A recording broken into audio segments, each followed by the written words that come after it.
ഒരു സക്സസ്ഫുൾ ആയിട്ടുള്ള ഒരു ബിസിനസ് നമുക്ക് മുന്നോട്ട് കൊണ്ടുപോകണം എന്നുണ്ടെങ്കിൽ എല്ലാ ബിസിനസ്സുകാരും 3 കാര്യങ്ങൾ കോൺസെൻട്രേറ്റ് ചെയ്യണം. ഒന്നാമത്തെ കാര്യം റവന്യൂ കൂട്ടണം. റവന്യൂ കൂട്ടിയാൽ മാത്രം പോരാ, കോസ്റ്റ് കുറച്ചിട്ട് പ്രോഫിറ്റ് കൂട്ടണം.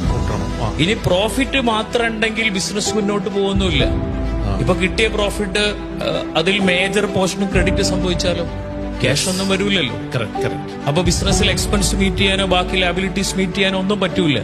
പ്രോഫിറ്റ് ഉണ്ടാക്കിയാലും പോരാ, ബിസിനസ്സിൽ എന്ത് കൂട്ടണം? Cash flow.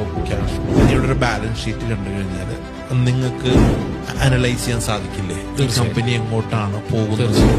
ശരിക്കും ഒരു ബാലൻസ് ഷീറ്റ് നമുക്ക് നല്ലപോലെ റീഡ് ചെയ്യാനുള്ള കപ്പാസിറ്റി ഉണ്ടാവും. അതൊരു ഓണ്ടർപ്രണർ ആണെങ്കിലും അവിടെ വർക്ക് ചെയ്യുന്ന ഫൈനാൻസ് എക്സ്പേർട്ട് ആണെങ്കിലും, അതായത് അക്കൗണ്ട്സിൽ ഇരിക്കുന്ന എക്സ്പേർട്ടുകൾക്കൊക്കെ ബാലൻസ് ഷീറ്റ് പ്രോപ്പറായിട്ട് റീഡ് ചെയ്യാൻ പറ്റും. ശരിക്കും ബാലൻസ് ഷീറ്റ് റീഡ് ചെയ്ത് കഴിഞ്ഞാലേ അടുത്ത 6 മാസം നമ്മളെ കമ്പനി എവിടേക്കാ പോകുന്നത് നമുക്ക് കറക്റ്റ് പ്രെഡിക്റ്റ് ചെയ്യാൻ പറ്റും. ശരിക്കും ബാലൻസ് ഷീറ്റിലുണ്ട് നമ്മളെ കമ്പനിയുടെ വീക്ക്നെസ്സുകൾ എന്തൊക്കെയാണ്, നമ്മൾക്ക് എവിടെയൊക്കെ സ്ട്രെങ്ത്തുകളുണ്ട്.